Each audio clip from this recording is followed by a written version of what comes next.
So thank you very much for your introduction. And I'll give a talk on this our recent development on this high-performance computing for some dedicated purpose using RISC-V processor. So thank you very much for inviting me for this conference. So let me start from some introduction of my past work. So I was engaged in this kind of special purpose computer development for almost 30 years. The first machine is accelerators for Monte Carlo simulations of spin systems. I think that was the first heterogeneous accelerator for personal computers. So first one is using some kind of normal TTL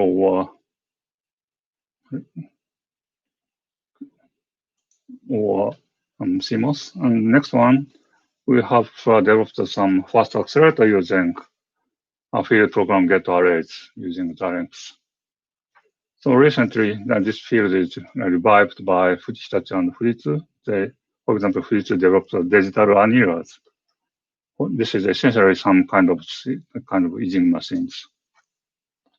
And we have also developed accelerators for gravitational n-body problems. This is for astrophysics. So this is a photograph of Grep 4 developed in 1995. That was the first performance machine in the world. And recently, we continuously developed a machine for molecular dynamic simulations. This is today's topic. Starting from MD-Grep, and MD-Grep 3 developed in 2006 was the first petaflop machine in the world. And recently we developed MD-Grep 4 and improved version MD-Grep 4a. So the purpose of our machine is, for example, this is to fight against COVID-19. This is a 10 microsecond simulation of SARS-CoV-2. This is one of the protein which is generated by this virus called main protease. And there are some kind of scissors in this yellow part. And if we stop these scissors by some drugs, then we can kill or forbid this virus to reproduce or increase. And we did this this is just for 10 microseconds, but it takes 10 days for our machines. And if we use some other machines, conventional supercomputers, it will take about 50 days, around 2 months. So we simulated this and we published the data, and the data is used for the other researchers in the drug development field. So our target application is so-called molecular dynamic simulations. I will not explain this in detail. So essentially, this is particle simulations. So we treat each atoms into a single particle, and we calculate force between the atoms, and integrate so-called Newton's equations of motion, some classical equations. So this method is well established, and the initial developers of this field has been awarded Nobel Prize for Chemistry in 2013. This is Washer and Levitt and Martin Karplus. So this whole computational point of view, it's a bit difficult to accelerate this molecular dynamic simulations because this simulation is not computational heavy. Usually it costs around 13,000 floating point of operation per particle per step, and system size is normally small, especially for life science field, for protein simulations. So if we use so it corresponds to 3 gigaflops per step. So if we have 3 teraflop effective performance machines, then one step costs about 1 millisecond. So it's possible But if we have 3 petaflop machines, we have to finish one step in 1 microsecond. Then, since, as you know, this just for the single network hop costs around 1 microsecond, so it's very difficult but important. So it's easy to simulate for large-scale systems, but it's difficult to simulate for longer time scale for smaller systems. So protein molecular dynamics can be accelerated by conventional supercomputers due to bottleneck in parallelizations. So as many of you already know, then we have already 70 years. For 70 years, computer performance grows very rapidly, but recently we met some barriers. First is the increase in the degree of parallelism, and second is the increase in power density, and the third is, of course, the end of world war. And our approach, special purpose machine, can relax these problems. And I think this is one of the key technologies as well as quantum computing or neuromorphic computing. And a RISC-V processor will be the first choice for the basis of this kind of dedicated processor design, now and also in future. So maybe you already know about this power problem and more as well. So I'll focus on this degraded parallelism problem. So after around 2006, the computer clock frequency reaches the cell. So this is average use clock speed in the top 500 list. So it becomes almost constant around 2006. And after that, all performance gain has been achieved by parallelization. So the current top supercomputer already has millions of cores. So millions of instructions to be dispatched, and actual performance can be million times faster due to the parallel efficiency. So there are two ways to use massive parallel cores. One is if we use them to solve large enough problems, like questions of a Great Wall, then we can use some kind of human wave sweep approach is preferable. So all people do the same things, as then all cores do the same thing. In this case, we can utilize vector or SIMD processors efficiently.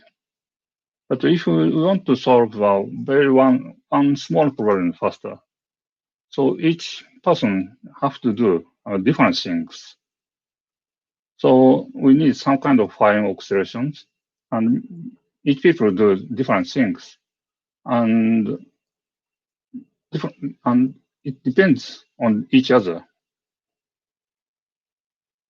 So by that way, we have to increase parallel efficiency 100 times. So I think dedicated computing is one of the solutions, and in many cases, that is only solutions. So we continuously run so-called GRAVE project. This is an acronym of Gravity Pipe, because our project starts from the development of a special purpose computer for astrophysical n-body simulations. So simulations of galaxies or cosmologies. But molecular dynamics can be accelerated by the same way. So we enhanced it to the molecular dynamics for these protein systems. So we are one of the pioneers in heterogeneous computer systems like GPUs. So currently, this kind of heterogeneous computing is very popular. But at that time, not so many people. Mainly, we are the almost only person who are exploring this kind of heterogeneous computing. So traditional graph system has host computers, and the graph systems does part of calculations, send particle data, and get results. Then this is the history of our systems, and we obtained 8 Golden Bell Prize. This is a kind of Olympic game of supercomputers. In total 8 times. So this is a line for the top supercomputers. So we have systems for the around 2000. We can compete with top supercomputers in the top nominal peak performance. So recently, you have very strong competitor in United States, named the Shaw Research. So they develop special purpose machines for molecular dynamics simulations. This special purpose part is quite similar to our machines, but they integrate general purpose CPU core and specialized network into single SoC. And then they optimize overall performance. And as a result, they could achieve 1,000 times faster performance compared with conventional supercomputers. So we also realized this kind of integrated approach is important, but they have step advanced. So we like to follow or compete with these people, because we are pioneering in this field. So we started the development so-called MDU4, and they include version of this MDU4A. So this is accelerator for molecular dynamics simulations.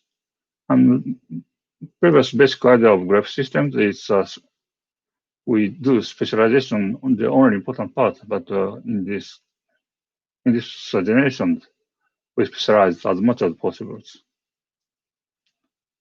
Then we develop the SoCs and the system board and the system itself. So this MDU4A SoC is produced in TSMC 40G process, and size of it is 16 by 16 millimeters, and logic is 50 million gates, and SRAM is 72 million bits, and maximum worst case power consumption is 85 watt, but maybe it's much smaller, maybe around 50 or 60 watt in real. The speed is 0.8 gigahertz for pipeline and 0.6 gigahertz for the other, including this RISC-V core. And we have done most of our RTL design, and since it's layout has been done by our chip company. So this is a block diagram of MDU4A system on chip. This part, left part, is a specialized part and pipelines for the force calculations, and the other force calculation unit for long range force. And this is general purpose part. And each block has 2 cores with some memories and NOC router.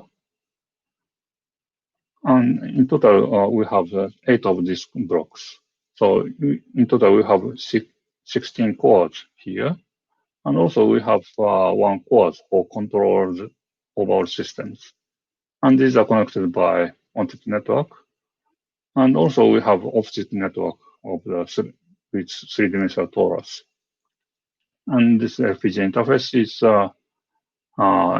interface to the host computers.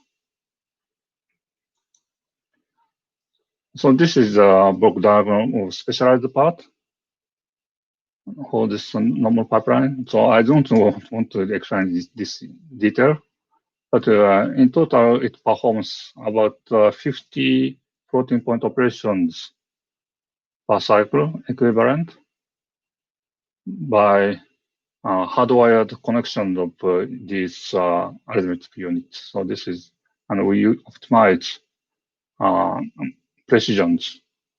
In some place we use a fixed point, and in some place we use floating point. So we use this kind of mixed precisions. So for the general purpose cores, this is a block diagram of this block of this general purpose part and global memories. So we have two RISC-V cores here. This is designed by Synopsys ASP designer, and it operates at open 6 GHz. So this core is very simply in-order core with 128-bit width fixed or integer SIMD. This is original extension of this RISC-V processors. And this memory is 256 kilobyte. And this is specialized memory with functions for accumulation operations and particle memory management. So memory itself is also optimized. Especially this accumulation operation is very important.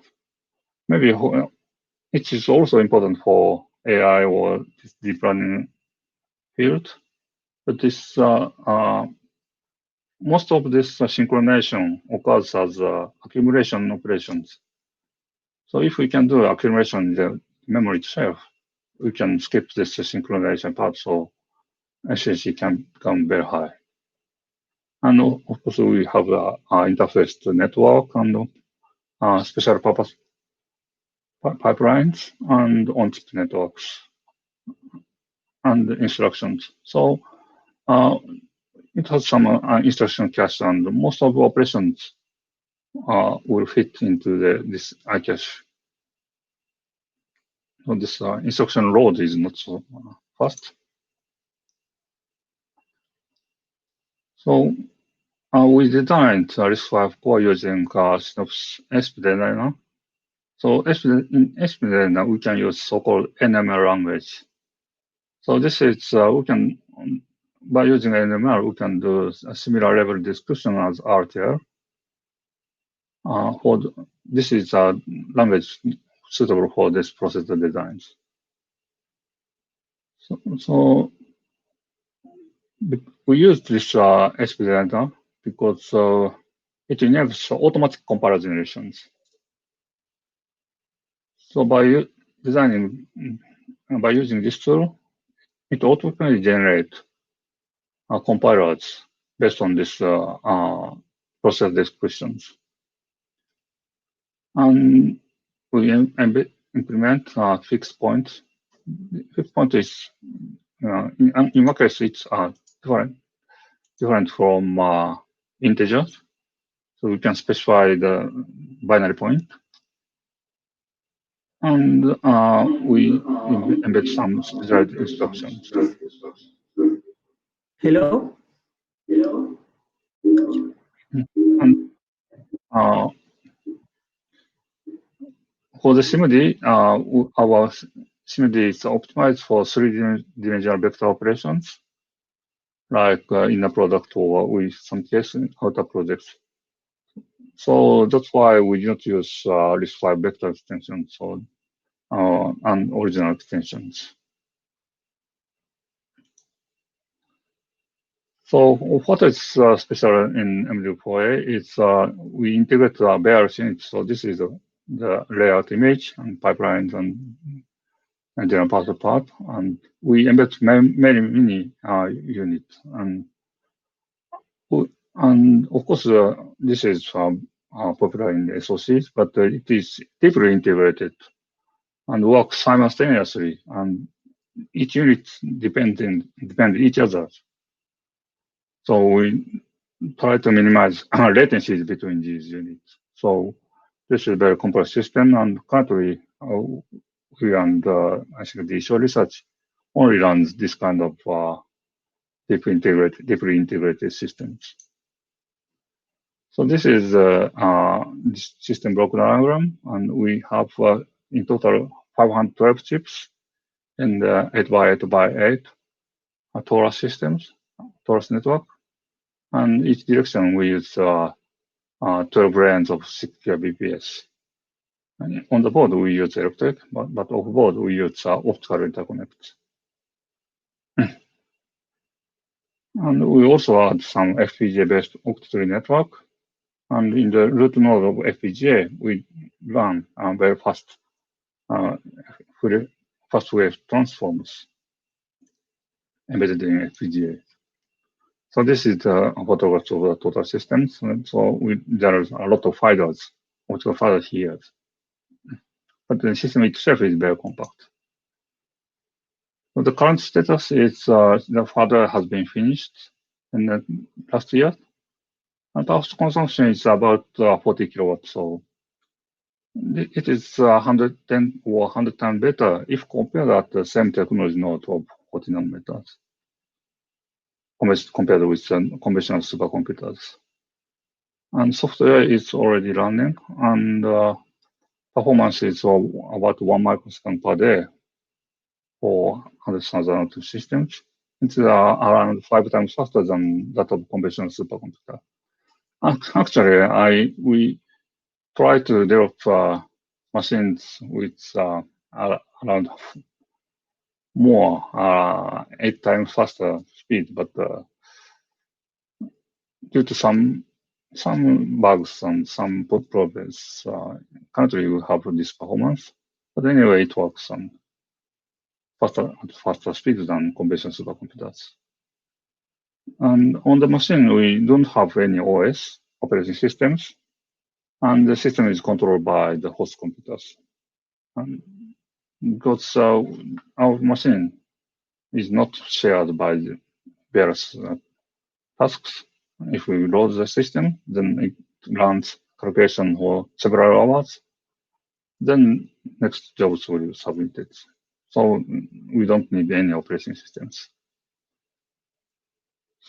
So for the next generations, the target performance is about 60 or 80 teraflops if we use 12 nanometers. And we try to enable 1,000 times speed compared with conventional supercomputers. And more specialization will be required, for example, one force. And also we need some near perfect data processing. Anyway, so this more specialization requires means more design complexity. So we need to fight with increasing design complexity. One solution is to use FPGA-based verification evaluations. We already used the FPGA system for the previous development, but we like to enlarge FPGA, the use of FPGAs. And secondly, is parametrization of the design. So currently, we are rewriting everything by T0. And previously, we used this Synapse SPDNether, but next, we will use RISC-V, Rocket of Boom, and maybe TPR. And why we use T0 is to enable parameter flexible circuit generators. So in principle, we can do similar thing by Verilog generate, but it's very boring. So in the Verilog, it's artificial description is main, and generate is some kind of function. So, but in the case of T0, it's T0 is DSL of Scala. Sorry, Scala. So this Scala is main. So RTL control and generation is has more flexibility. Then parameterization will enable automatic parameter searches. So we like to try automatic hardware optimization using machine learning too. So this is an example of there. Maybe in the following talks, you will hear more about Caesar in detail. This is, for example, Caesar code. This is function evaluators. So it can be applied for arbitrary smooth functions. But so this is a sign function generation. So just for, in this case, for 3 lines, the very simple descriptions, we can generate sign function evaluators and also display results and errors at the generation time. So it's very difficult to achieve the same things in the Verilog, but in the Caesar, we can do these things easily. Then we are moving to Caesar. So this is almost last slide. So this kind of specialization is progressing in HPC. of course, blockchains, and they use this kind of dedicated machines. And also today, many people are talking about this AI-oriented specialized processors.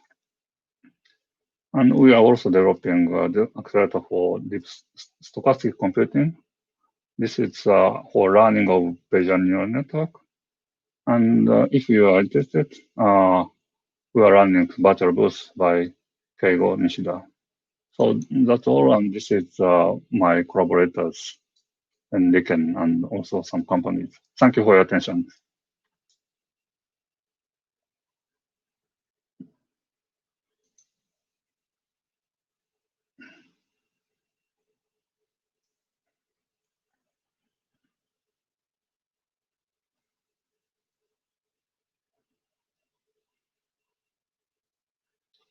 Hi.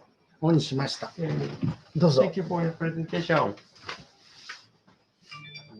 Thank you.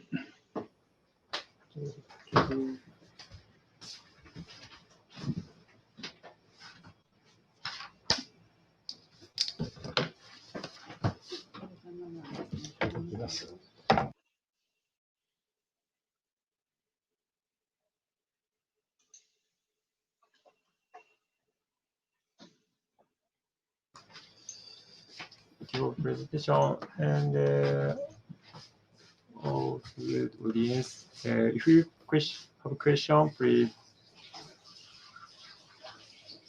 reply to Twitter. And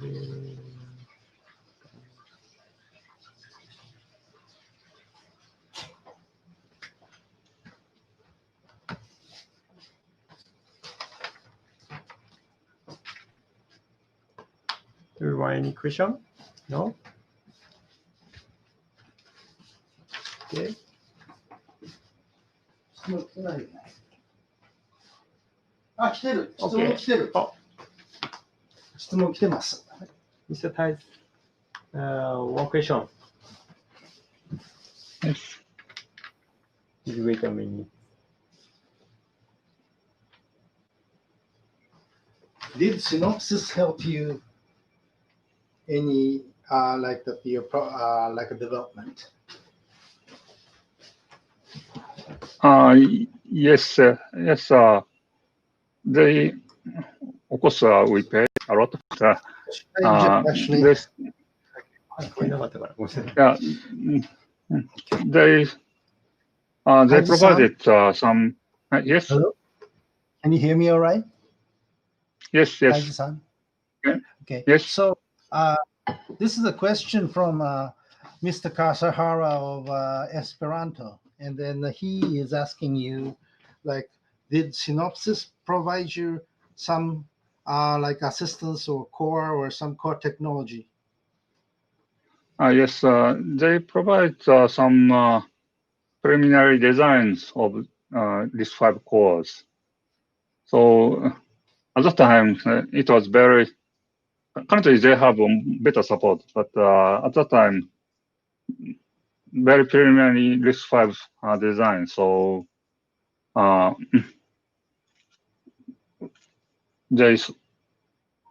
we have to discuss quite a lot about this Synopsys engineers. So they supported for this core design. Yeah.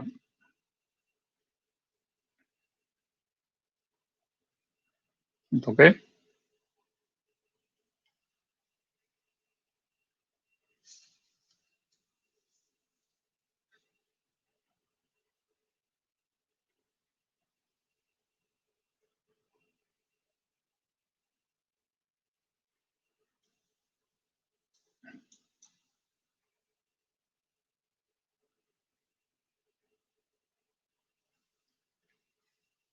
Well,